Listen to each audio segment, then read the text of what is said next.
Hello दोस्तों, स्वागत है आप लोगों का हमारे यूट्यूब चैनल पायनियर रिज्यूम में।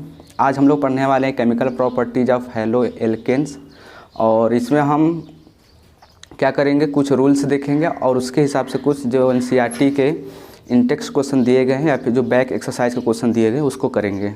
ठीक, तो चलिए स्टार्ट करते हैं। Chemical properties of haloalkanes. तो एनसीईआरटी में 3 मेथड दिए गए हैं। पहला है न्यूक्लियोफिलिक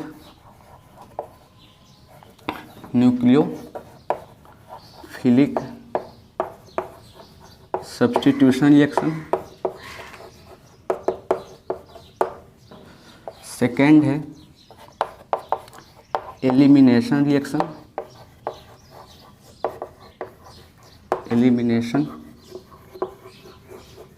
रिएक्शन। और लास्ट है रिएक्शन विथ मेटल्स, है ना, reactions with metals. So NCERT में केमिकल प्रॉपर्टी 3 दिए गए हैं। पहला है न्यूक्लियोफिलिक सब्स्टिट्यूशन, दूसरा है एलिमिनेशन रिएक्शन और लास्ट है रिएक्शन विथ मेटल्स।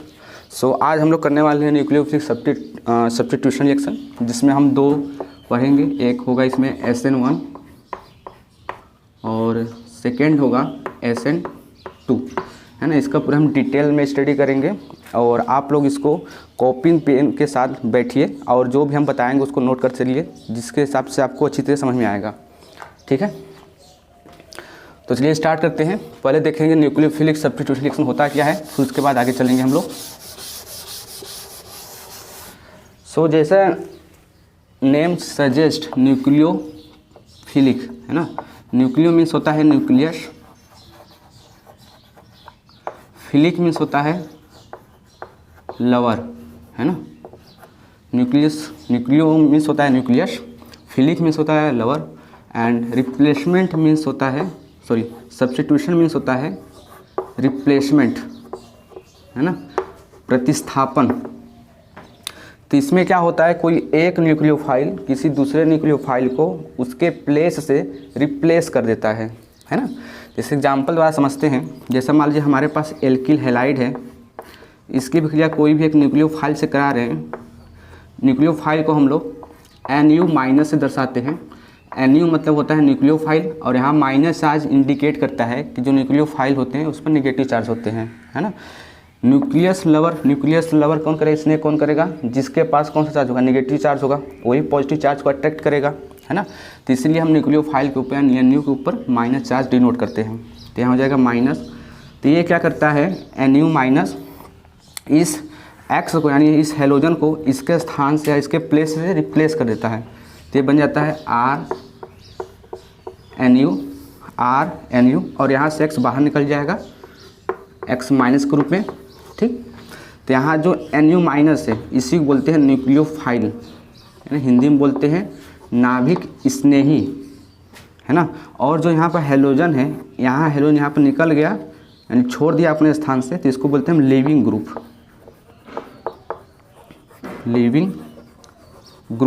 है ना। लीविंग मतलब जो छोड़ गया। तो क्या किया, NU यानी जो न्यूक्लियोफाइल था ये X को हेलोजन को उसके स्थान से हटा करके अपने स्थान ग्रहण कर लिया। तो इस प्रकार के रिएक्शन बोलते हैं हम न्यूक्लियोफाइल सब्स्टिट्यूशन रिएक्शंस, है ना। क्या बोलते हैं इसको, न्यूक्लियोफाइल सब्स्टिट्यूशन रिएक्शंस। और ये जो न्यूक्लियोफाइल सब्स्टिट्यूशन रिएक्शन होती है ये 2 प्रकार से होते हैं। पहला होता है SN1 और दूसरा होता है SN2, है ना। पहला होता है SN1 और दूसरा होता है SN2। अगर हम लोग SN1 की बात करें तो इसका फुल फॉर्म होता है सब्स्टिट्यूशन न्यूक्लियोफिलिक और यहाँ का 1 का मतलब है यूनिमोलिकुलर। फिर से देखिए, सब्स्टिट्यूशन न्यूक्लियोफिलिक यूनिमोलिकुलर। ठीक, नीचे क्या हो जाएगा, सब्स्टिट्यूशन न्यूक्लियोफिलिक 2 मीन्स बाईमोलिकुलर, है ना। इसको हम लिख देते हैं सब्स्टिट्यूशन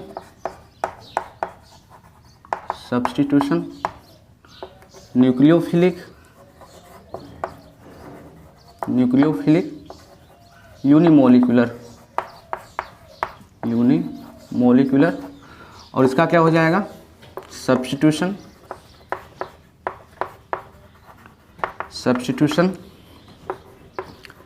न्यूक्लियोफिलिक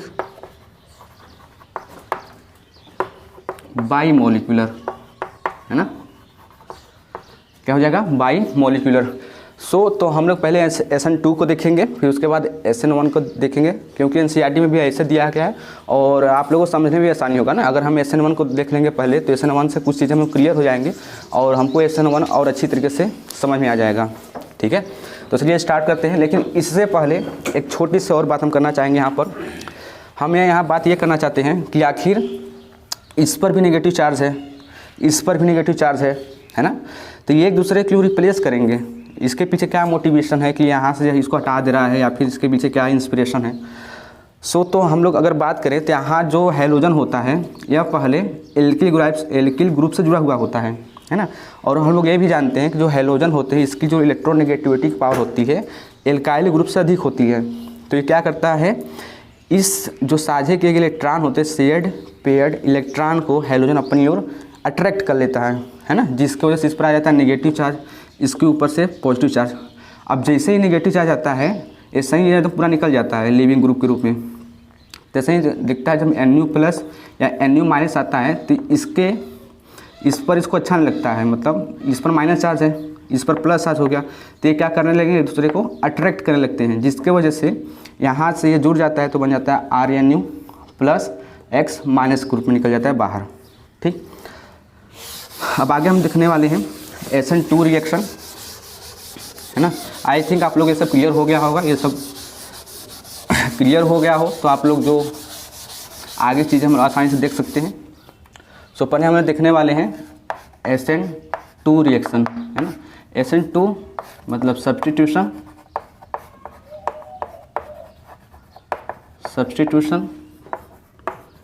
न्यूक्लियोफिलिक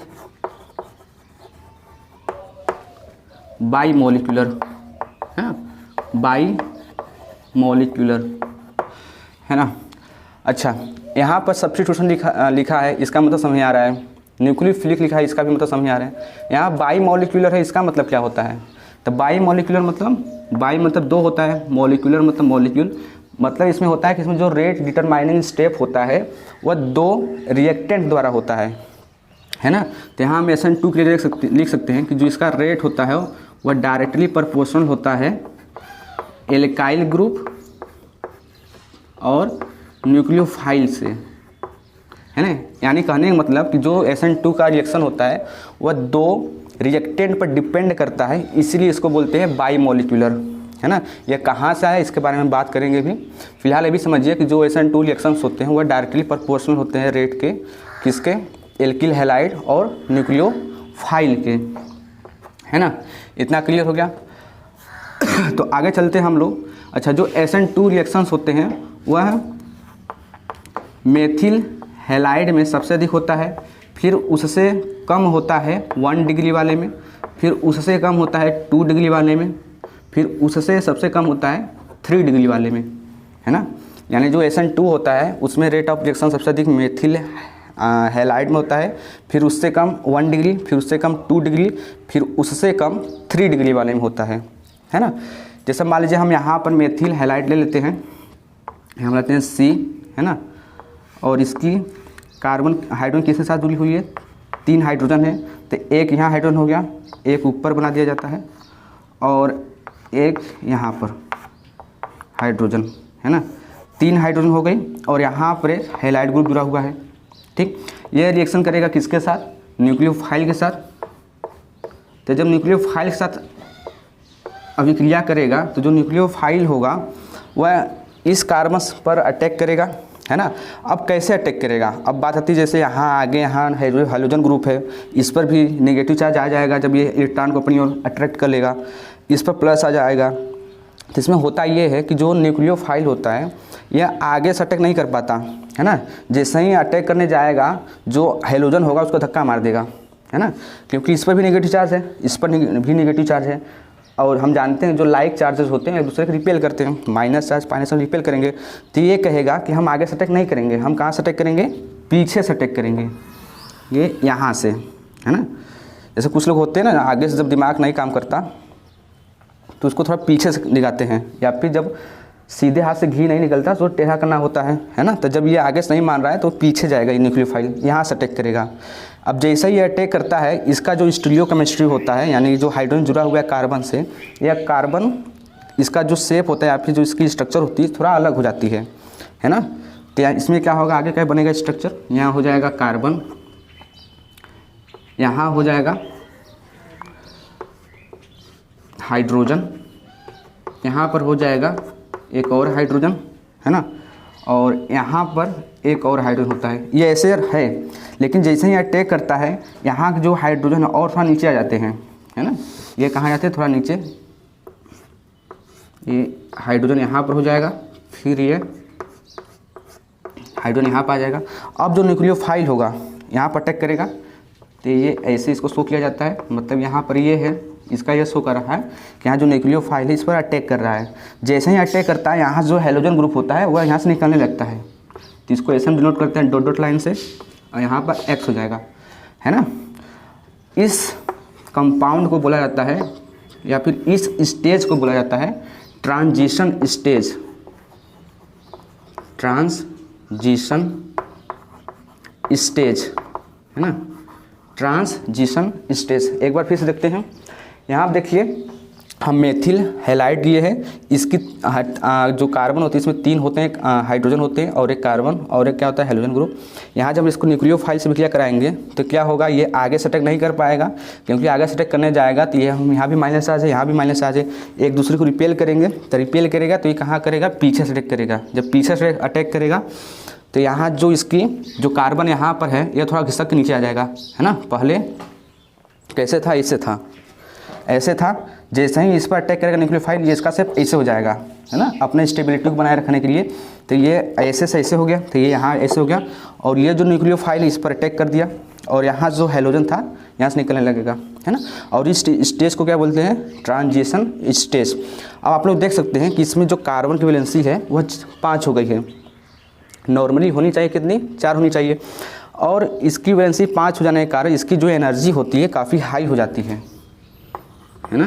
जिसकी एनर्जी होती है काफ़ी क्या हो जाती है, हाई हो जाती है, जिसके वजह से यहाँ से हैलोजन को हटना होता है ना, हटना पड़ेगा, क्योंकि इसकी जो वैलेंसी होती है टेट्रा वैलेंसी होती है, यानी 4 होता है। तो यहाँ से अपनी वैलेंसी को पूरा करने के लिए एक हैलोजन को निकाल देगा, तो यहाँ पर क्या बनेगा स्ट्रक्चर, तो ये हो जाएगा हम लोगों का हाइड्रोजन कार्बन, है ना, और यहाँ पर हो जाएगा हाइड्रोजन, और यहाँ पर एक और हाइड्रोजन हो जाएगा, और यहाँ पर क्या हो जाएगा, यहाँ पर नहीं, यहाँ पर क्या हो जाएगा न्यूक्लियोफाइल।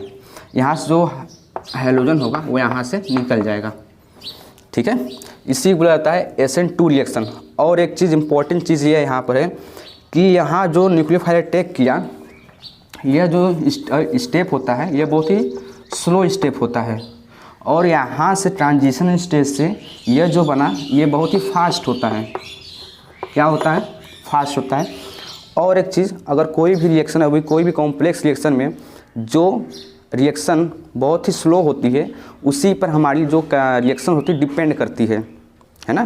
कोई भी कॉम्प्लेक्स रिएक्शन में जहाँ पर स्लो स्टेप में, जहाँ स्लो होता है, स्लो स्टेप में जितने भी रिएक्टेंट भाग लेते हैं वही हमारी क्या कहलाती है, उसकी मॉलिक्यूलैरिटी, है ना। तो यहाँ देखिए स्लो स्टेप है, अभी स्लो स्टेप में कितने मॉलिक्यूल भाग ले रहे हैं, एक भाग ले रहा है न्यूक्लियोफाइल, दूसरा भाग ले रहा है कौन, हमारा एल्किल हैलाइड।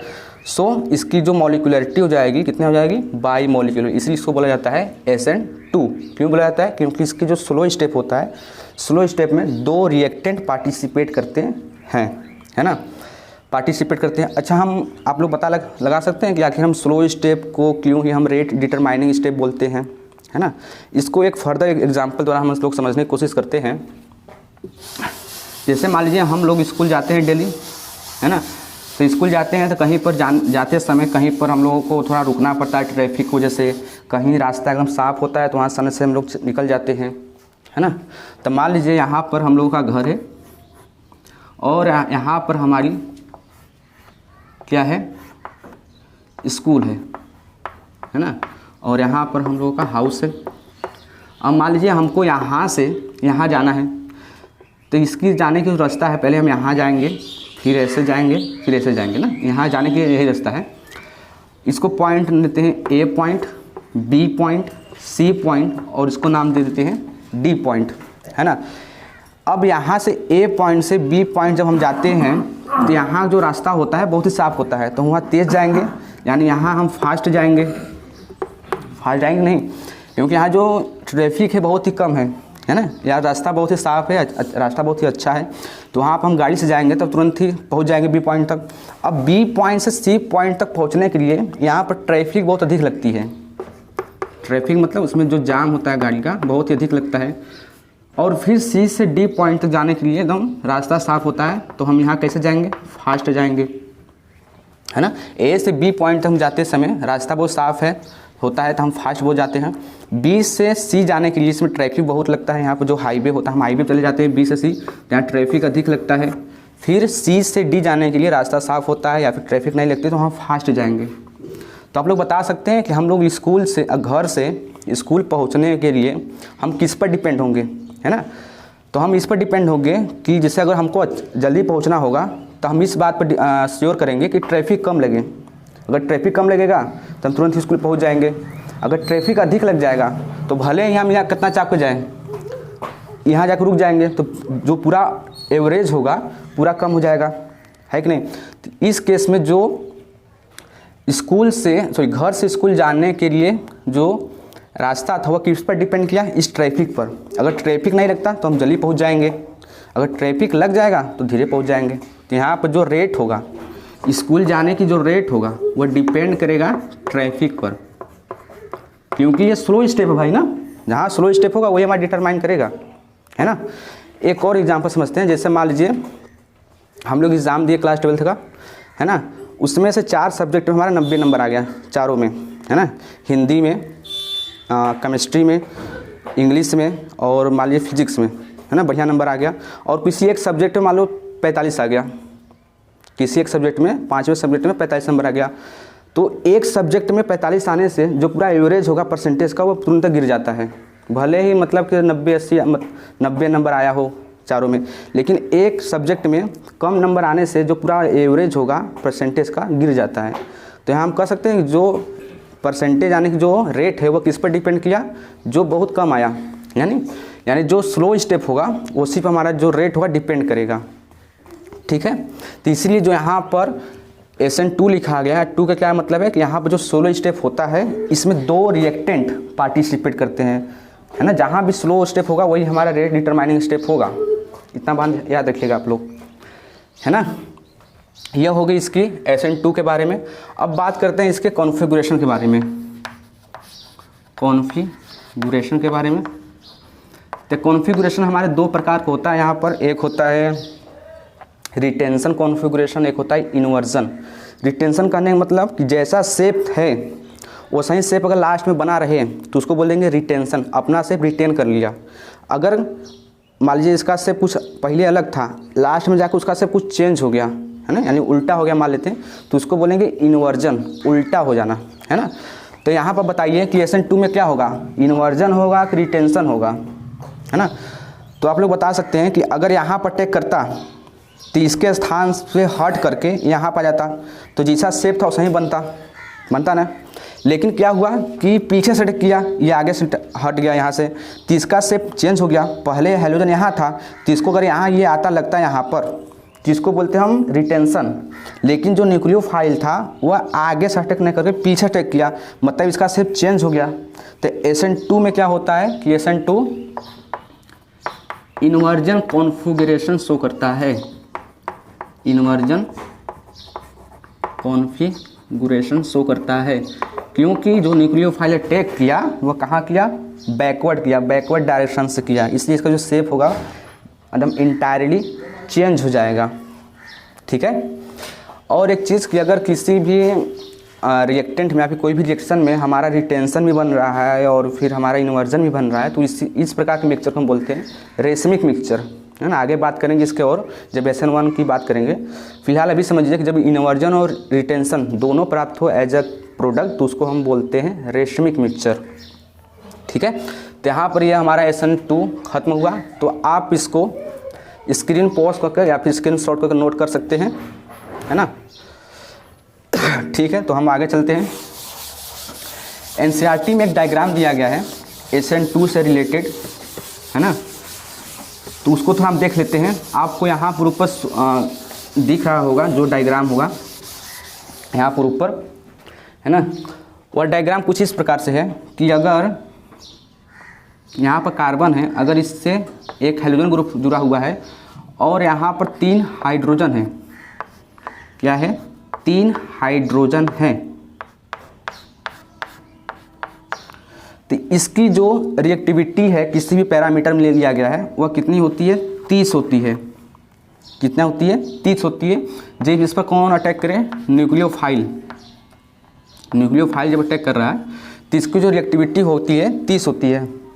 अगर हम इसमें से किसी एक हाइड्रोजन को हटा कर कोई एक मिथाइल ग्रुप लगा दे, है ना, यहाँ पर 3 हाइड्रोजन है इसके पास, इस कार्बन के पास। अब इस तीनों हाइड्रोजन में से कोई एक हाइड्रोजन को हटा करके कोई एक मिथाइल ग्रुप लगा देते हैं। जैसे यहाँ से हटा दिए इस हाइड्रोजन को और यहाँ पर लगा देते हैं हम लोग 3 एक मिथाइल ग्रुप है, यानी CH3,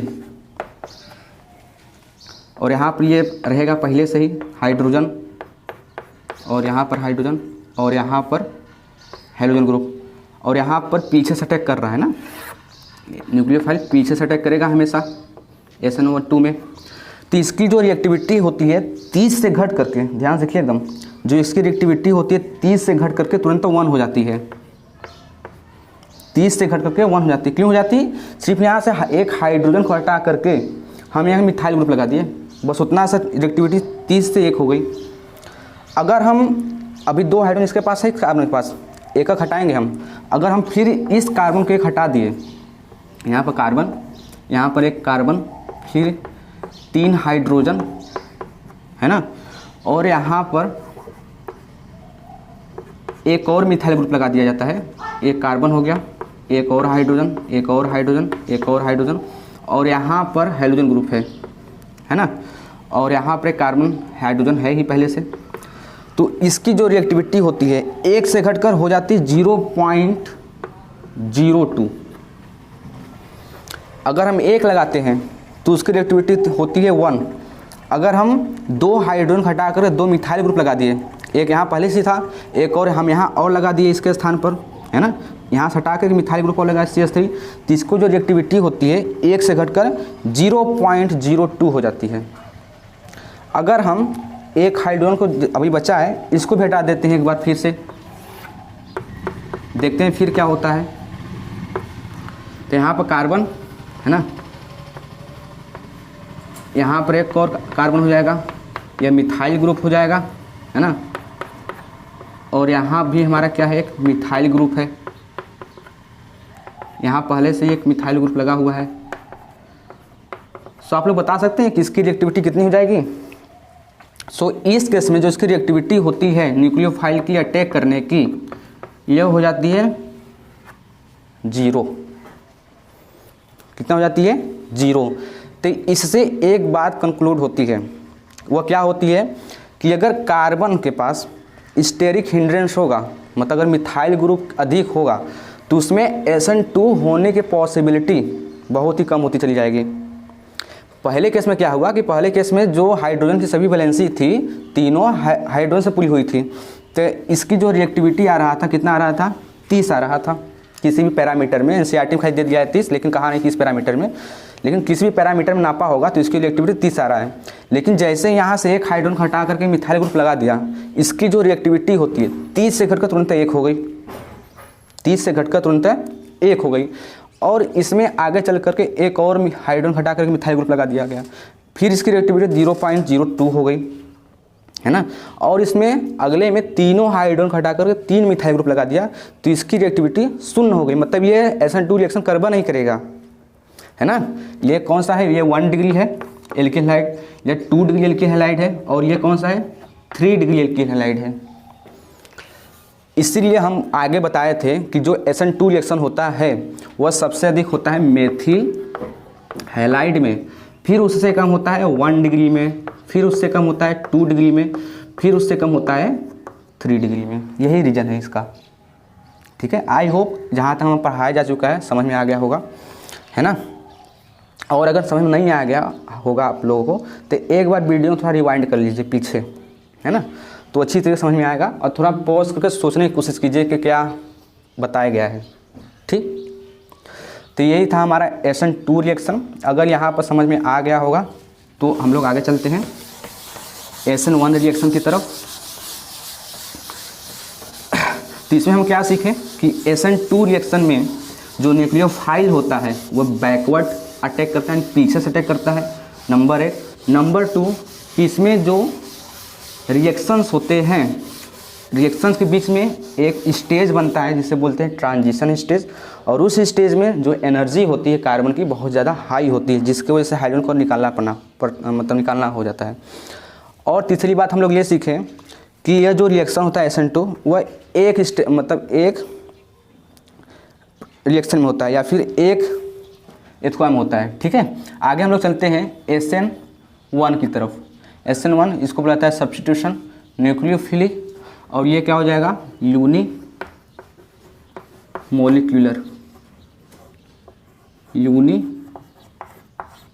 molecular substitution nucleophilic unimolecular, है ना।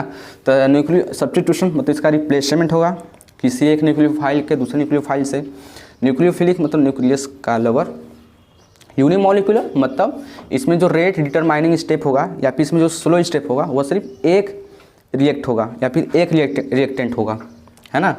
और SN1 में जो इसकी रिएक्टिविटी का ऑर्डर होता है वह सबसे अधिक होता है 3 डिग्री कार्बोकेटायन या 3 डिग्री एल्किल हाइड में, फिर उससे कम होता है 2 डिग्री में, फिर उससे कम होता है 1 डिग्री में, फिर इससे कम होता है मेथिल हैलाइड में।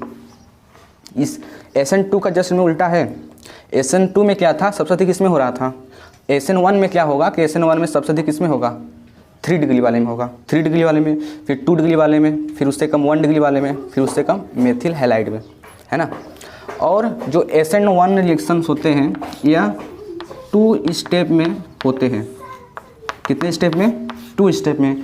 SN2 में क्या था कि SN2 में सिर्फ एक ही स्टेप में हो जा रहा था पूरा, लेकिन SN1 में इसमें कितने स्टेप में होंगे? 2 स्टेप में। तो देखते हैं स्टेप नंबर फर्स्ट क्या होगा। तो स्टेप नंबर फर्स्ट में होता है formation of carbocation, formation of carbocation, है ना, मतलब कार्बोधायन का फॉर्मेशन होगा। सेकेंड स्टेप में होता है, स्टेप नंबर सेकेंड में होता है attack of nucleophile, attack of nucleophile, है ना। पहले स्टेप में कार्बोकेटायन का फॉर्मेशन होगा, दूसरे स्टेप में न्यूक्लियोफाइल अटैक करेगा। तो स्टार्ट करते हैं। तो हम लेंगे सबसे पहले 3 डिग्री एल्किल हैलाइड, ठीक है। तो यहाँ हम लिख सकते हैं C, यहाँ पर CH3 कर दिया जाता है, यहाँ पर CH3, यहाँ पर CH3, और यहाँ पर हो जाएगा कोई एक हैलोजन हो जाएगा, ठीक है। तो पहले स्टेप में क्या होगा कि इसमें कार्बोकेटायन का फॉर्मेशन होगा। तो इसमें होता है ये है कि यहाँ पर जो हाइड्रोजन होता है या इस जो कार्बन और हाइड्रोजन के बीच में जो शेयर किए गए इलेक्ट्रॉन होता है उसको अपनी ओर अट्रैक्ट कर लेता है, जिसके वजह से इस पर प्लस चार्ज उत्पन्न हो जाता है या फॉर्मेट हो जाता है और इस पर निगेटिव चार्ज। तो हमारा बन जाता है CH3 CH3 और यहाँ पर हो जाएगा CH3 और उस पर डेवलप हो जाएगा पॉजिटिव चार्ज और यहाँ से जो हैलोजन होता है बाहर निकल जाएगा, ठीक। तो यहाँ क्या हुआ, कार्बोकेटायन का फॉर्मेशन हो गया, है ना, कार्बोकेटायन। और यह कौन सा कार्बोकेटायन होता है? 3 डिग्री कार्बोकेटायन होता है ना। कैसे पहचानेंगे हम लोग? जिससे प्लस चार्ज लगा हुआ है जिस कार्बन से, उससे जितने ग्रुप जुड़े हुए हैं या फिर जितने उससे कार्बन अटैच रहेगा वही उसके क्या कहलाएगा? कार्बोकेटायन, है ना। तो यहाँ पर जो कार्बन है वो 3 डायरेक्ट कार्बन से जुड़ा हुआ है, तो इसको बोलेंगे 3 डिग्री कार्बोकेटायन। तो यहाँ पर हम लोगों का क्या बन गया? कार्बोकेटायन का फॉर्मेशन हो गया। ये फर्स्ट स्टेप होगा। और ये जो फर्स्ट स्टेप होता है, इस फर्स्ट स्टेप में जो पहला स्टेप होता है यह होता है स्लो स्टेप, मतलब बहुत धीमी गति से होता है ना। बहुत क्या होता है? धीमी गति से होता है, स्लो स्टेप होता है। इसीलिए जो SN1 का ऑर्डर होता है, मॉलिक्यूलरिटी होता है, वह होता है सिर्फ 1 पर डिपेंड करता है, इसलिए इसको बोला जाता है यूनिमोलिकुलर। बाईमोलिकुलर में क्या था SN2 वाले में कि यहाँ पर जो एल्किल हैलाइड और न्यूक्लियोफाइल दोनों स्लो स्टेप में पार्टिसिपेट कर रहे थे।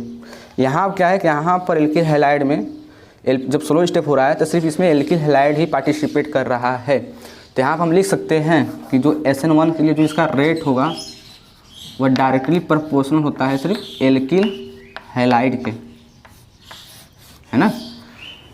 SN1 में जो रेट होता है वह डायरेक्टली प्रोपोर्शनल होता है किसके, एल्किल हैलाइड के, क्योंकि जो स्लो स्टेप हो रहा है स्लो स्टेप में बस एक ही रिएक्टेंट पार्टिसिपेट कर रहा है। उसमें क्या था SN2 में, उसमें 2 रिएक्टेंट पार्टिसिपेट कर रहे थे, एक तो एल्किल हैलाइड था और एक था न्यूक्लियोफाइल था। इसमें क्या है बस एल्किल हैलाइड पार्टिसिपेट किया, ठीक। न्यूक्लियोफाइल तो बाद में अटैक करेगा। तो ये हो गया first step. Step number second में देखिए, स्टेप नंबर सेकेंड में, तो स्टेप नंबर सेकेंड में क्या होता है कि यहाँ पर जो 3 डिग्री कार्बोकेटायन होता है ना, इसको थोड़ा मिटा देते हैं। सो यहाँ पर स्टेप नंबर सेकेंड में क्या होगा, स्टेप नंबर सेकेंड में जो ये कार्बोकेटायन बना हुआ है यानी CH3 CH3 और यहाँ पर पॉजिटिव चार्ज है ना, और इस पर क्या करे, अटैक करेगा न्यूक्लियोफाइल। तो यहाँ पर इसको न्यूक्लियोफाइल अटैक करा देते हैं, है ना। तो ये क्या बनता है, यहाँ माइनस चार्ज या प्लस चार्ज तो एक दूसरे को अट्रैक्ट करेंगे, तो ये हो जाएगा कार्बन, है ना। ये हो जाएगा CH3, यहाँ पर न्यूक्लियोफाइल हो जाएगा और यहाँ पर हो जाएगा फिर CH3 और यहाँ पर CH3। तो फाइनली हम लोगों का यहाँ पर प्रोडक्ट बन चुका है ना। फिर से देखिए, पहले स्टेप में हमारा क्या होगा, कार्बोकेटायन का फॉर्मेशन होगा। दूसरे स्टेप में न्यूक्लियोफाइल अटैक करेगा। तो पहले स्टेप में ये स्लो स्टेप कौन होता है, जो फर्स्ट स्टेप होता है जिसमें कार्बोकेटायन बनता है, तो ये हमारा स्लो स्टेप होता है। दूसरे स्टेप में न्यूक्लियोफाइल अटैक करता है इस पर, तो ये हमारा बनता है फाइनली प्रोडक्ट बन जाता है। अब हम लोग इसके बाद बात करते हैं इसकी स्टीरियोकेमिस्ट्री की, है ना। अच्छा, एक चीज़ जो होता है कि यहाँ पर जो कार्बोकेटायन का फॉर्मेशन हुआ है, जो यहाँ पर कार्बोकेटायन का फॉर्मेशन हुआ है, तो इस कार्बन केटायन में जो कार्बन की हाइब्रिडाइजेशन कितनी है, sp2 है। 1 सिग्मा, 2 सिग्मा, 3 सिग्मा। जब 3 सिग्मा होता है तो इसकी हाइब्रिडाइजेशन कितनी होती है, sp2 होती है ना। जब sp2 होती है तो इसके बीच में जो बॉन्ड एंगल होता है वह होता है 120 डिग्री का। तो इसके बीच में 120, इसके बीच में 120, इसके बीच में 120। तो इसकी जो स्ट्रक्चर होती है वह होती है प्लेनर, है ना। उसकी जो स्ट्रक्चर होती है कैसे होती है, प्लेनर। जैसे मान लीजिए हमारा हाथ हो गया तो हमारा प्लेनर हो गया। क्या जो कार्बोकेटायन बना हुआ होता है इसका जो स्ट्रक्चर होता है वह कैसा होता है, प्लेनर। तो यहाँ पर जो न्यूक्लियोफाइल यहाँ पर है, यहाँ 2 तरीके से अटैक कर सकता है। एक तो अटैक कर सकता है ऊपर से और एक अटैक कर सकता है नीचे से, है ना। या हमारा पर जो कार्बोकेटायन है वह प्लेन स्ट्रक्चर होता है, तो इस पर न्यूक्लियोफाइल ऊपर से भी अटैक कर सकता है, नीचे से भी अटैक कर सकता है। तो अगर जहाँ न्यूक्लियोफाइल था अगर वहाँ पर अटैक करेगा तो उसका शेप जैसा पहले था वैसा ही बनेगा लास्ट में, तो अपने शेप को रिटेन कर लिया। तो यहाँ पर कौन सा कॉन्फ़िगरेशन होगा, रिटेंशन कॉन्फ़िगरेशन। दूसरे में कि अगर जहाँ न्यूक्लियोफाइल था वहाँ पर अटैक न करके नीचे से अटैक करे, नीचे से अटैक करेगा तो यहाँ पर जो इसकी जो इसकी प्रोडक्ट बनेगा वह क्या होगा, इनवर्स होगा, यानी उल्टा हो जाएगा, है ना। इसको और एग्जाम्पल द्वारा समझते हैं। पेन, तो देखिए यहाँ पर हमारे पास एक पेन है, 4 पेन है। तो यहाँ जो हम कर रहे हैं जो कार्बोकेटायन बनेगा वह बनता है प्लेनर, है ना। तो इसको मान लेते हैं यहाँ पर ये एक मिथाइल ग्रुप है, यहाँ पर एक मिथाइल ग्रुप और यहाँ मिथाइल ग्रुप। तो इसका जो स्ट्रक्चर होता है वह कैसा होता है, प्लेनर, यानी कुछ इस प्रकार से होता है स्ट्रक्चर, है ना। अब ये हमारा हो गया न्यूक्लियोफाइल, ये ब्लू वाला पेन। तो ये ब्लू वाला पेन 2 तरीके से इस पर अटैक कर सकता है। पहला अटैक कर सकता है इससे, है ना, और दूसरा अटैक कर सकता है इससे, क्योंकि दोनों तरफ खाली इस जगह है। तो अगर ऊपर से अटैक करेगा, जैसे मान लीजिए यहाँ पर जो न्यूक्लियोफाइल है पहले वह था ऊपर, ये जो न्यूक्लियोफाइल था जो हैलाइड था वह ऊपर था। तो अगर ऊपर से ही अटैक करेगा तो वह उसका जो कॉन्फ़िगरेशन होता है वह होता है रिटेंशन होता है। अगर वही न्यूक्लियोफाइल नीचे से अटैक करे तो इसका जो शेप होगा इन्वर्स होगा, तो उसको बोलते हैं इन्वर्जन ऑफ न्यूक्लियोफाइल ना। क्या बोलते हैं, inversion of nucleophile. So finally यहाँ पर जो हमारा प्रोडक्ट बनेगा यहाँ 2 तरीके से बनेगा। एक तो बनेगा inversion of configuration, inversion of configuration, और दूसरा बनेगा plus retention of configuration, retention of configuration, है ना। यानी एक बार जो इसका शेप होगा थोड़ा पलट जाएगा, इन्वर्स हो जाएगा, दूसरी बार इसका जो शेप होगा उसी तरीके से रहेगा जिस तरीके से यहाँ पर हेलोजन ग्रुप जुड़ा हुआ होगा, ठीक है। और इस प्रकार के मिक्सचर को जब एक के साथ प्राप्त होता है तो उसको बोला जाता है रेशमिक मिक्सचर, रेशमिक मिक्सचर, है ना। रेशमिक मिक्सचर कब बोलेंगे? जब inversion of configuration plus retention of configuration दोनों हमको प्राप्त हो तो उसको बोलते हैं हम लोग रेशमिक मिक्सचर, है ना। तो एक बार इसको फिर से हम कंक्लूड कर देते हैं जहाँ तक भी हो गया है।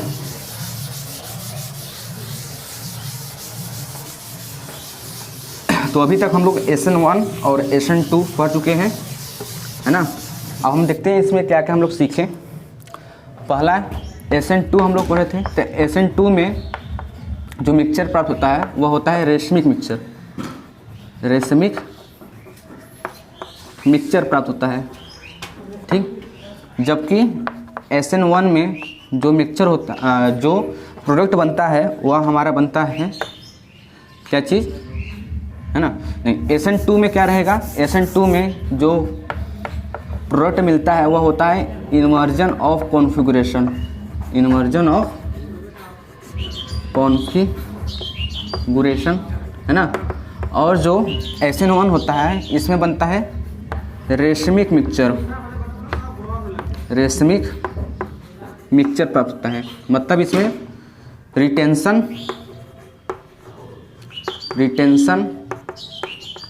प्लस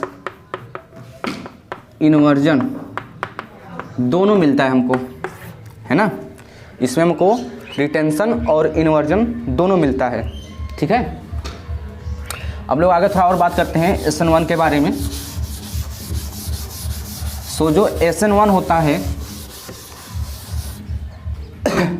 वह 3 डिग्री एल्किल हैलाइड में अधिक तो होती है, साथ ही साथ जो एलाइलिक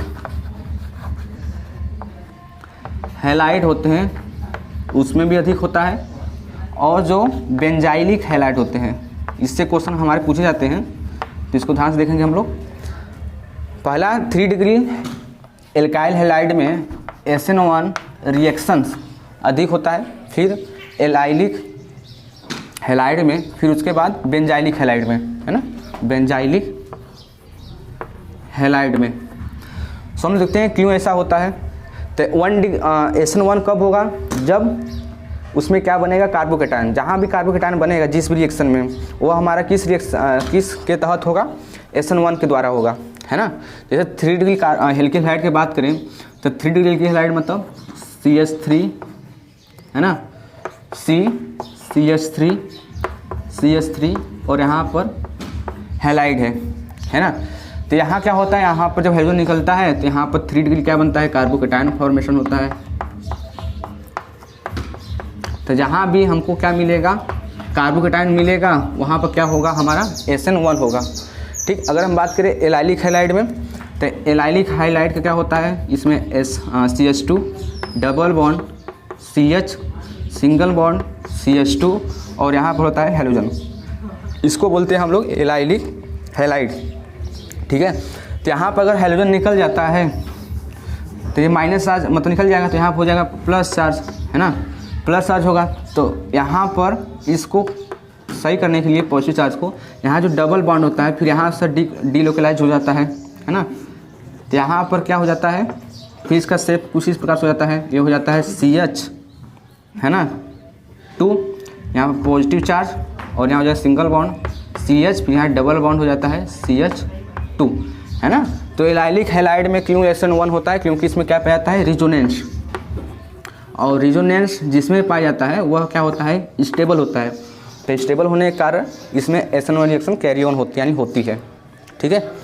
अगला है बेंजाइलिक हैलाइड। तो बेंजाइलिक हैलाइड में इसमें भी हमको SN1 रिएक्शन देखने को मिलता है, क्यों मिलता है? क्योंकि इसमें भी क्या बनता है, रिजोनेंस का फॉर्मेशन होता है या फिर रिजोनेंस बनता है, इसलिए इसमें भी क्या बनता है हमारा, या फिर इसमें क्या होता है, SN1 रिएक्शन होता है। तब लोग हम बात करेंगे बेंजाइलिक हैलाइड की। बेंजाइलिक हैलाइड की, ठीक है। बेंजाइलिक हैलाइड मतलब यहाँ हो जाएगा बेंजीन, है ना, यहाँ पर बेंजीन पर CH2 लगा हुआ होगा और यहाँ पर हेलोजन, है ना। तो यहाँ पे क्या करता है, यहाँ जो हेलोजन होता है यहाँ से इलेक्ट्रॉन खींच लेता है, जिसकी वजह से यहाँ पर क्या हो जाता है, बेंजाइलिक कार्बोकेटाइन का फॉर्मेशन होता है। तो यहाँ हो जाता है CH2 और इस पर डेवलप हो जाता है पॉजिटिव चार्ज, है ना, क्या हो जाता है, पॉजिटिव चार्ज डेवलप हो जाता है। अब इसी जगह से हमारा रेजोनेंस होना स्टार्ट हो जाता है। तो यहाँ से अगर हम बात करें तो थोड़ा सही से लिखें तो जगह कार्बन, हाइड्रोजन, हाइड्रोजन और यहाँ पर कौन सा चार्ज होगा, प्लस चार्ज, है ना। तो यहाँ पर इसकी जो वैलेंसी कार्बन की कितनी है, 3 है। तो अब इसको 3 से 4 करने के लिए यहाँ का जो डबल बॉन्ड होता है बेंजीन में से, यहाँ टूट करके यहाँ पर जाता है ना। जब यहाँ पर जाएगा तो यहाँ पर हो जाता है बेंजीन ऐसे, है ना, यहाँ पर डबल बॉन्ड, यहाँ पर डबल बॉन्ड और यहाँ पर हो जाएगा डबल बॉन्ड, ये हो जाता है कार्बन और यहाँ है CH2, है ना। और प्लस चार्ज किस पर आ जाता है, यहाँ पर आता है पॉजिटिव चार्ज, ठीक है। फिर क्या होगा, फिर यहाँ का जो डबल बॉन्ड होगा फिर यहाँ पर चला जाएगा। जब चला जाएगा तो क्या होगा, फिर क्या बनेगा, ये हो जाएगा हम लोग का बेंजीन, यहाँ पर डबल बॉन्ड यहाँ पर आ जाएगा, यहाँ पर डबल बॉन्ड था ही, CH2 के द्वारा जुड़ा हुआ था, है ना। फिर यहाँ पर डबल बॉन्ड है और यहाँ पर कौन सा चार्ज डेवलप हो जाएगा, पॉजिटिव चार्ज यहाँ पर आ जाएगा, है ना। अब इस पॉजिटिव चार्ज को न्यूट्रलाइज करने के लिए फिर यहाँ पर ये डबल बॉन्ड ब्रेक होकर यहाँ पर आ जाएगा, ठीक है। तो यहाँ पर क्या बनेगा हम लोगों का, यहाँ हो जाएगा ये बेंजीन, यहाँ पे डबल बॉन्ड हो जाएगा, यहाँ पे ये डबल बॉन्ड, ठीक है। और जो पॉजिटिव चार्ज है यहाँ पर आ जाएगा और यहाँ पर लगा हुआ है डबल बॉन्ड CH2, ठीक है, क्या लगा हुआ है, CH2। फिर क्या होगा, फिर यहाँ जो डबल बॉन्ड होगा यहाँ पर आ जाएगा, ठीक है। तो ये क्या बनेगा, फिर ये हो जाएगा बेंजीन, यहाँ पर डबल बॉन्ड यहाँ पर हो जाएगा, एक यहाँ डबल बॉन्ड हो जाएगा, एक यहाँ जो नहीं था पहले यहाँ टूट कर यहाँ पर आ जाएगा और यहाँ सिंगल बॉन्ड हो जाएगा CH2। जैसे सिंगल बॉन्ड होगा इस पर कौन सा चार्ज आएगा, पॉजिटिव चार्ज, है ना। तो यहाँ भी क्या हो जा रहा है, रेजोनेंस का फॉर्मेशन हो रहा है या रेजोनेंस बन रहा है बेंजाइलिक हैलाइड में। इसलिए जो बेंजाइलिक हैलाइड होते हैं वह SN1 रिएक्शन शो करते हैं, है ना, वह क्या शो करते हैं, SN1 रिएक्शन शो करते हैं, ठीक। तो यहाँ से पूछा जाता है क्वेश्चन में which of the following show SN1 reaction, है ना। तो उसमें हमारा जो 3 डिग्री कार्बोकेटाइन होता है वह शो करता है। फिर उसके बाद बेंजाइलिक हैलाइड शो करते हैं SN1, फिर उसके बाद एलाइलिक हैलाइड शो करते हैं SN1, ठीक है। अब इसका एक बार ऑर्डर देख लेते हैं। सो SN2 का क्या था ऑर्डर, अगर हम लोग बात करें SN2 का ऑर्डर, तो SN2 ऑर्डर सबसे अधिक किसमें हो रहा था, मिथाइल हैलाइड में सबसे अधिक मैक्सिमम हो रहा था, है ना। फिर उससे कम किसमें हो रहा था, 1 डिग्री में, फिर उससे कम 2 डिग्री में, फिर उससे कम 3 डिग्री में हो रहा था, है ना, SN2 रिएक्शन। और जो SN1 रिएक्शन था वह सबसे अधिक 3 डिग्री में हो रहा था, फिर उससे कम 2 डिग्री में, फिर उससे कम 1 डिग्री में, फिर सबसे कम किसमें हो रहा था, मिथाइल हैलाइड में हो रहा था, है ना। तो यहाँ पर इसका ऑर्डर दिया गया है, तो सबसे अधिक होता है इसमें, फिर उससे SN2 में अधिक होता है इसमें, है ना। यहाँ पर ये दिया गया है, अगर इसे जाएंगे तो ये हमारा है डिक्रीजिंग ऑर्डर ना, क्या है, डिक्रीजिंग ऑर्डर ऑफ SN2, ठीक है। और ये भी क्या है, decreasing order, decreasing order of SN1, ठीक है। तो यहाँ पर हम लोग हो चुका है SN1 और SN2। आगे हम लोग देखने वाले हैं difference between SN1 and SN2, है ना। यानी इसमें क्या डिफरेंसेस होते हैं SN1 और SN2 रिएक्शंस में, उसको हम लोग देखने वाले हैं। तो हम लोग हेडिंग लगाएंगे डिफरेंस बिटवीन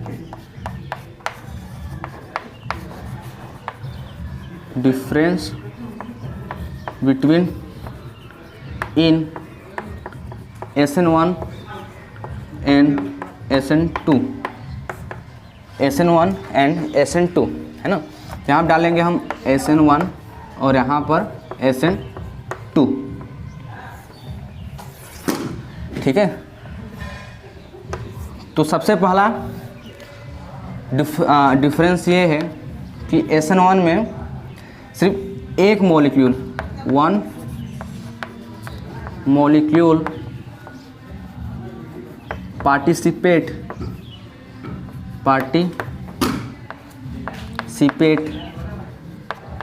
इन SN1, जबकि SN2 में क्या होता है कि इसमें दो मॉलिक्यूल पार्टिसिपेट करते हैं। यानी इसमें लिख सकते हैं हम two molecule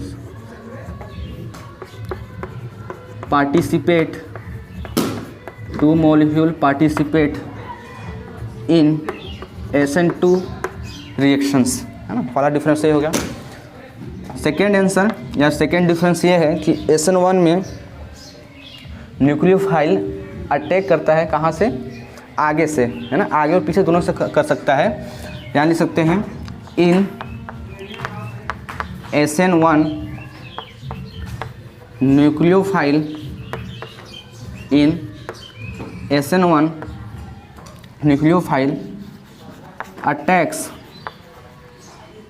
attacks on both side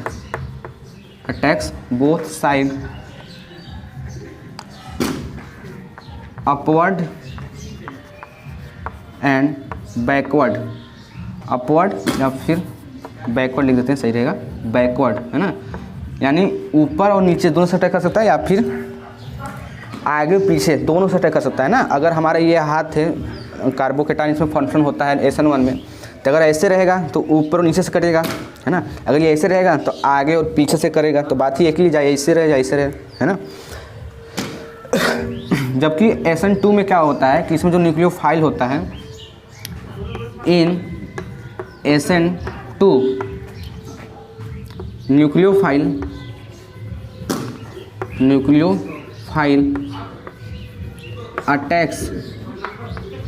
attacks on only backward direction, है ना, बैकवर्ड डायरेक्शन। क्योंकि जो SN2 होता है, SN2 में इसमें जो हेलोजन होता है आगे होता है, तो आगे अगर न्यूक्लियोफाइल जाएगा तो उसको रिपेल करेगा, उसलिए जो न्यूक्लियोफाइल होता है वो पीछे से अटैक करता है ना। तीसरा या थर्ड है SN1 में इसमें no formation of transition stage, है ना। इसमें ट्रांजिशन स्टेज का फॉर्मेशन नहीं होता है ना। In SN1 there is no formation of transition stage, है ना। While in SN2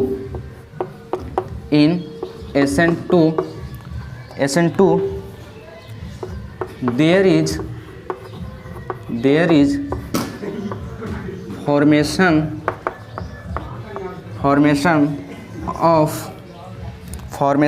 of transition stage, okay.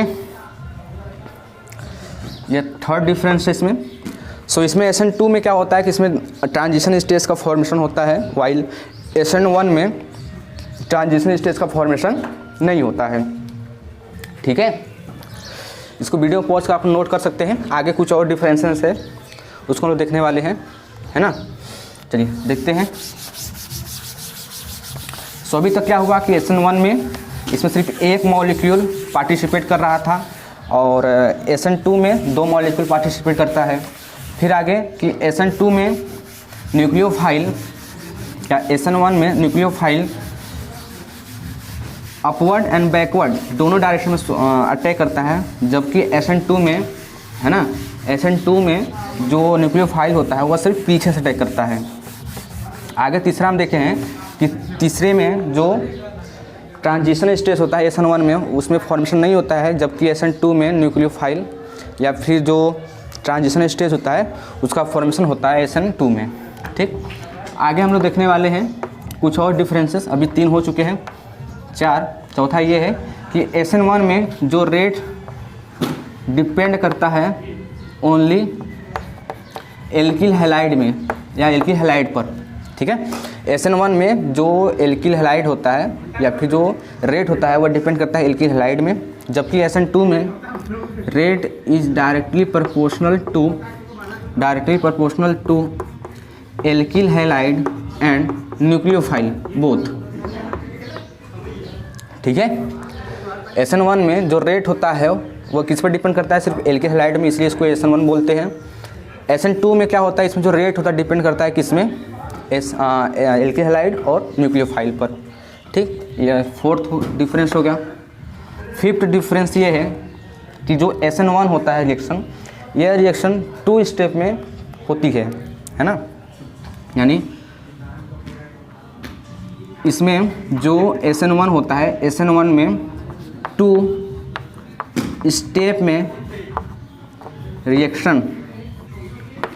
Reaction carry on होती है, यानी होती है कैरी ऑन, है ना। इसमें 2 स्टेप में रिएक्शन होती है, जबकि SN2 में सॉरी ना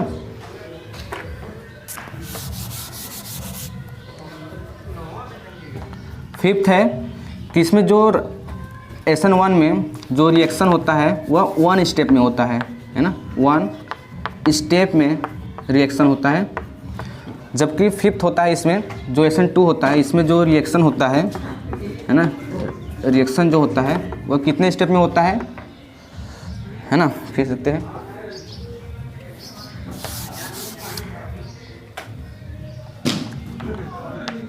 इन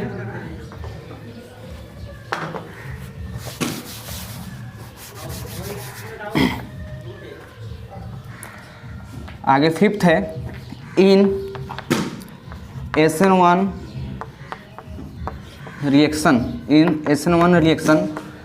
इसमें जो स्टेप होता है रिएक्शन होने की वह कितने स्टेप में होता है, 2 स्टेप में होता है। ठीक है, जबकि SN2 में इन SN2 रिएक्शन इसमें जो रिएक्शन होता है वो कितने स्टेप में होता है, 1 स्टेप में होता है, 1 स्टेप में होता है। ठीक है, तो यहाँ पर हमने कुछ डिफरेंसेस देखे हैं, है ना, इसको आप नोट कर लीजिए। आगे चलते हैं हम लोग। ठीक है, तो यहाँ तो हम लोग हो चुका, आगे हम लोग चलते हैं stereochemistry aspect of nucleophilic reaction, है ना। आगे है हम लोगों का heading stereochemistry aspect of nucleophilic reaction, है ना, nucleophilic reaction, stereochemistry aspect of nucleophilic reaction. तो इसको समझने के लिए हमको कुछ टर्म की आवश्यकता होगी, for example chiral carbon, chirality, enantiomer, है ना, लाइक दिस। तो पहले हम इसको क्लियर कर लेते हैं, फिर उसके बाद हम इसको देखेंगे, है ना। तो सबसे पहले बात करते हैं कि कायरल कार्बन, है ना, कायरल कार्बन। सो कायरल कार्बन किसे कहते हैं, कायरल कार्बन उस कार्बन कहते हैं जिसकी चारों वैलेंसी अलग अलग समूहों या एलिमेंट से कनेक्ट हो या अटैच हो, उसको क्या बोलते हैं हम लोग, कायरल कार्बन। फॉर एग्जाम्पल यहाँ जो कायरल है, यहाँ जो कार्बन है, एक वैलेंस या फिर एक बॉन्ड से जुड़ा हुआ है OH, दूसरे से जुड़ा हुआ है Br, है ना, दूसरे से फिर जुड़ा हुआ है CH3, अगले से जुड़ा हुआ है फ्लोरीन से, है ना। तो यहाँ आप लोग देख सकते हैं कि यहाँ जो कार्बन है इसकी जो वैलेंसी है चारों अलग अलग ग्रुपों से जुड़ी हुई है। तो जब ऐसी होती है तो इसको बोलते हैं हम लोग कायरल कार्बन, ठीक है। तो कायरल कार्बन किसे कहते हैं? जब चारों वैलेंसी कार्बन की अलग अलग समूहों से हो तो उसको बोलते हैं कायरल कार्बन, ठीक। और कायरल कार्बन जो हाइब्रिडाइजेशन होती है वह होती है हमेशा sp3 होती है ना। तो कायरल कार्बन होने के लिए दो चीज़ की आवश्यकता होती है। पहला कि all 4 valencies group should be different।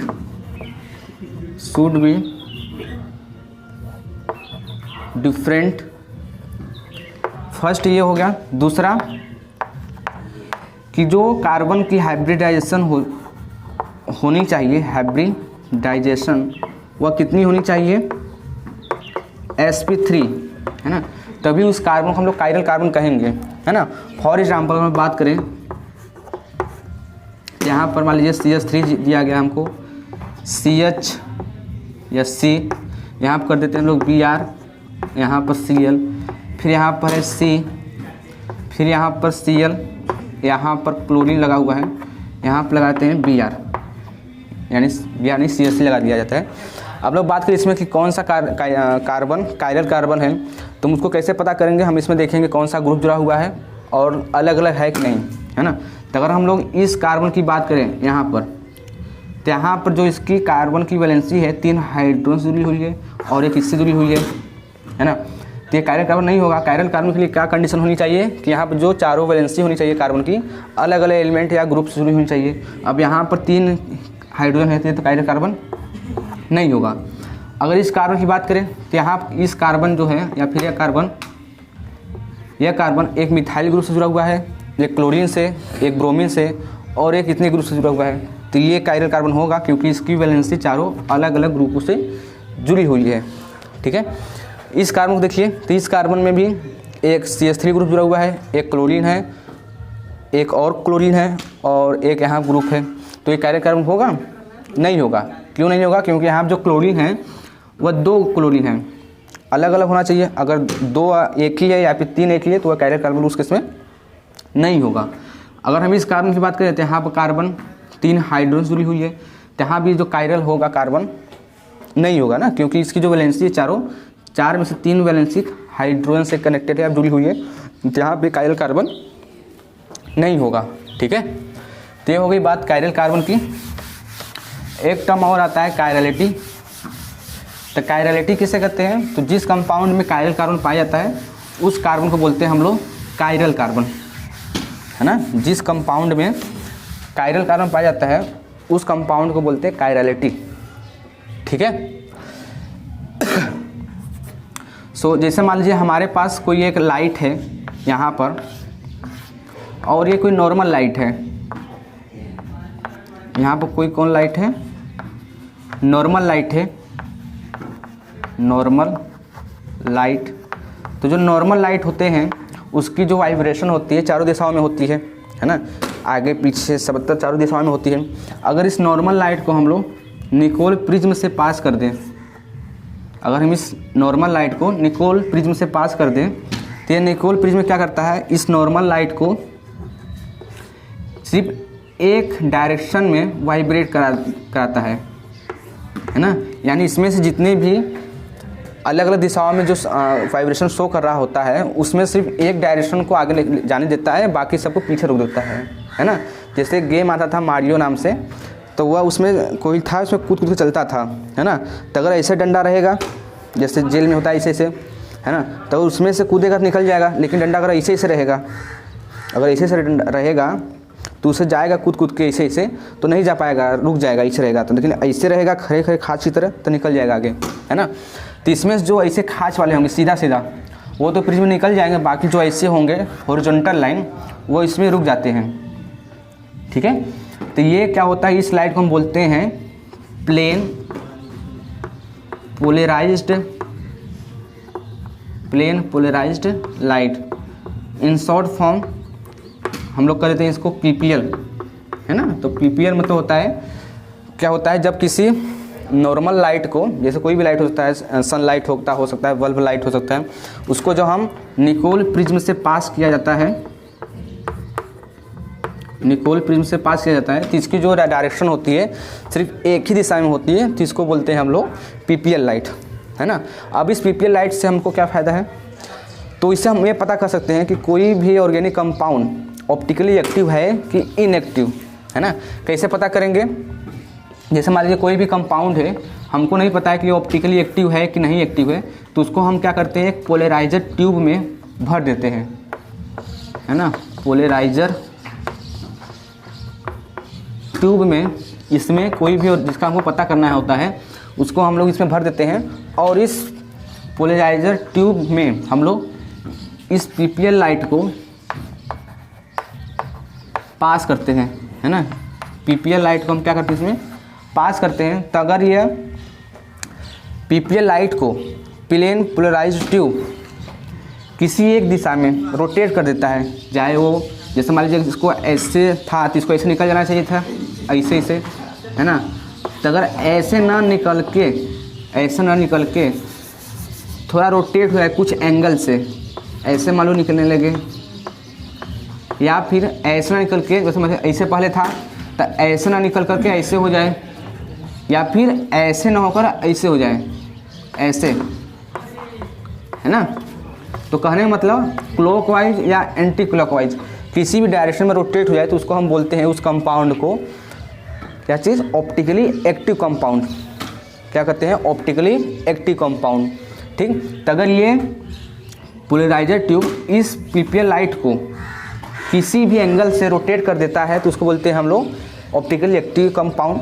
तो अगर ये प्लेन पोलराइज्ड लाइट लेफ्ट में घुमाता है, लेफ्ट में, है ना, तो इस प्रकार के रोटेशन को हम लोग बोलते हैं लीबो रोटेटरी। क्या बोलते हैं, लीबो रोटेटरी, लीबो रोटेटरी।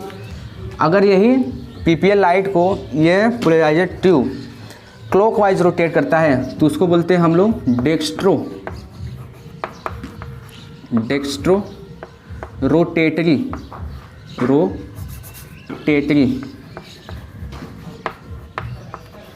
ठीक है। एक बार फिर से देखिए, कोई हम नॉर्मल लाइट है, अगर उसको निकोल प्रिज्म से पास किया करेंगे तो ये क्या करता है, किसी एक डायरेक्शन में जो लाइट पास होती है उसको जाने देता है, बाकी डायरेक्शन जो फ्लो होती है उसको रोक देता है। तो यहाँ जो लाइट होती है उस लाइट को बोलते हैं हम लोग plane polarised light. In short form हम लोग करते हैं इसको पीपीएल, है ना। अब इस पीपीएल को हम लोग कहाँ यूज़ करते हैं कि कोई कंपाउंड ऑप्टिकली एक्टिव है कि नहीं है ना। तो अगर कोई भी जिसका हमको पता करना है कि ये ऑप्टिकली है, एक्टिव है या इनएक्टिव है, उसको हम पोलराइजर ट्यूब में रख देते हैं यहाँ पर, और फिर उस पोलराइजर ट्यूब से हम लोग इस पीपीएल लाइट को पास करते हैं, इसमें इस पीपीएल लाइट को इसमें पास करते हैं। तो अगर ये पीपीएल लाइट को क्लॉकवाइज या एंटी क्लॉकवाइज, है ना, घुमा दे किसी एक डायरेक्शन में तो उसको बोलेंगे ऑप्टिकली एक्टिव कंपाउंड। अगर उसको नहीं घुमाता है, जैसे है उसमें बाहर निकल जाता है, तो उसको बोलते हैं ऑप्टिकली इनएक्टिव कंपाउंड। क्या बोलते हैं उसको, ऑप्टिकली एक्टिव कंपाउंड। अगर इस पीपीएल लाइट को लेफ्ट में घुमाता है तो उसको बोलते हैं हम लीबो रोटेटरी। अगर वही इस पीपीएल लाइट को राइट डायरेक्शन में क्लॉकवाइज में रोटेट करता है तो उसको बोलते हैं हम लोग डेक्स्ट्रो रोटेटरी, है ना। अब जैसे हमको पता करना होगा कि मान लो कोई कंपाउंड ऑप्टिकली एक्टिव है कि नहीं है, तो उसको लिए हमको लैब में जाना होगा, वहाँ पर हमको पीपीएल लाइट बनाना होगा निकोल प्रिज्म के द्वारा, फिर उसको पास करना होगा, फिर उसको देखना होगा। तो कहने मतलब इसके लिए कुछ हमको अल्टरनेटिव मेथड का भी मतलब चाहिए, जिससे हम पता लगा सकते हैं कि कोई भी ऑप्टिकली एक्टिव है कि नहीं है। तो उसके लिए एक बढ़िया ट्रिक है कि जिस कंपाउंड में कायरल कार्बन होगा, है ना, जिस कंपाउंड में कायरल कार्बन होगा वो हमारा क्या होगा, ऑप्टिकली एक्टिव।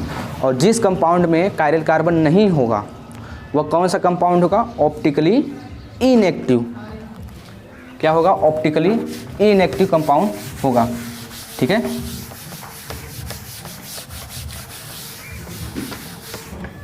देखिए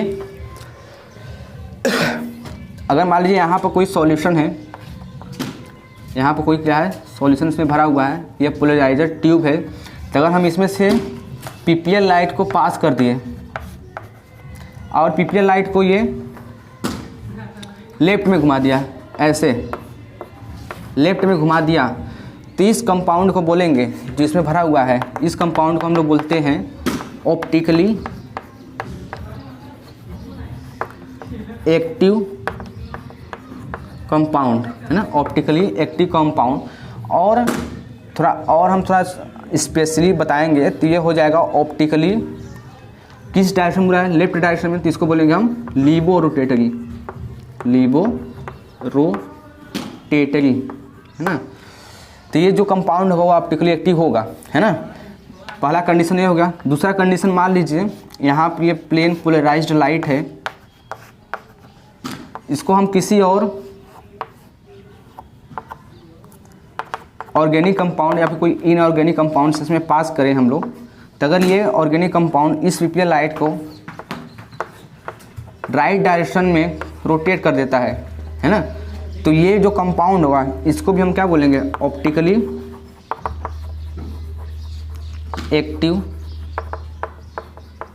ऑप्टिकली एक्टिव कंपाउंड, है ना। और जो रोटेट किया इसको बोलेंगे हम लोग डेक्स्ट्रो रोटेटरी, डेक्स्ट्रो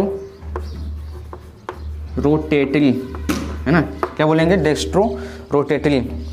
तीसरा कि अगर ये प्लेन पोलराइज्ड लाइट है और इसको हम किसी ऑर्गेनिक कंपाउंड से पास किए यहाँ पर ऐसे, अगर ये जो प्लेन पोलराइज्ड लाइट है ये जैसे था, जिस डायरेक्शन में जा रहा था उसी डायरेक्शन में बाहर निकल गया, मतलब किसी भी डायरेक्शन में रोटेट नहीं हुआ लास्ट में जाके, तो इसको, इस कंपाउंड को बोला जाता है ऑप्टिकली इनएक्टिव कंपाउंड, है ना। क्या बोला जाएगा इसको, ऑप्टिकली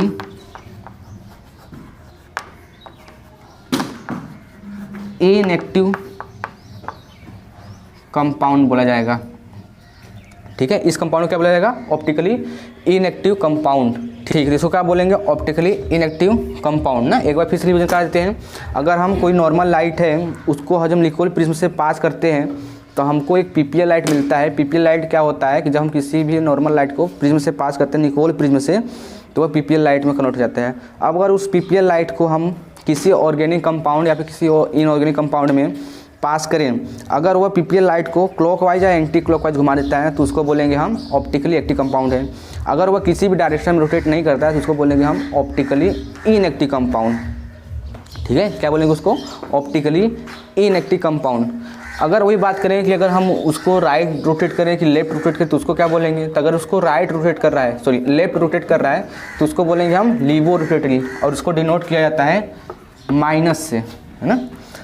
अगर पीपीएल लाइट को कोई ऑर्गेनिक कंपाउंड राइट डायरेक्शन में रोटेट करेगा तो उसको हम बोलते हैं डेक्स्ट्रो रोटेटरी, और इसको डिनोट किया जाता है पॉजिटिव से, ठीक। और तीसरा कि अगर कोई पीपीएल लाइट किसी ऑर्गेनिक कंपाउंड में पास किया जाए, अगर वो किसी भी डायरेक्शन में रोटेट नहीं करेगा तो उसको बोलेंगे ऑप्टिकली इनएक्टिव कंपाउंड, मतलब ऑप्टिकली इनएक्टिव कंपाउंड है, ठीक है। तो आज के लिए बस इतना ही, मिलते हैं अगले वीडियो में, तब तक के लिए पढ़ाई करते रहें। और जो भी आप इसमें से जो न समझ में आया होगा या फिर जो चीज़ न समझ में आया उसको आप एक बार फिर से रिवाइज करके देखिए, और फिर भी अगर नहीं समझ में आता है तो आप लोग कमेंट में हमसे पूछ सकते हैं, हम उसको मतलब बताने की पूरा कोशिश करेंगे। तब तक पढ़ाई करते हैं। All the very best.